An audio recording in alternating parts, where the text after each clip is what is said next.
নমস্কাৰ এই মুহূৰ্তত ৰাজ্য লাখ লাখ মহিলালৈ আহি পৰিছে এটা ভাল খবৰ আপুনি অৰুণোদয় আঁচনিৰ ধন পোৱা নাই নেকি তেন্তে কৰক এই কাম অৰুণোদয় আঁচনি পাবলৈ সাজু কৰক নতুনকৈ 5 বিধ নথিপত্ৰ আবেদন কৰিলে আপুনি লাভ কৰিব Arunodoi Aadhaar card PAN card ration card voter card আৰু ৰঙীন ফটো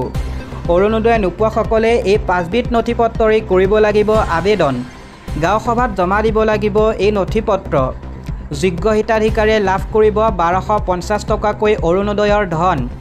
10 ছেপ্টেম্বৰৰ পৰা ৰাজ্যত 40 লাখ লোকে লাভ কৰিব অৰুণোদয় আঁচনি লাভৰ বাবে অংশগ্ৰহণ কৰিব লাগিব গাঁও সভাত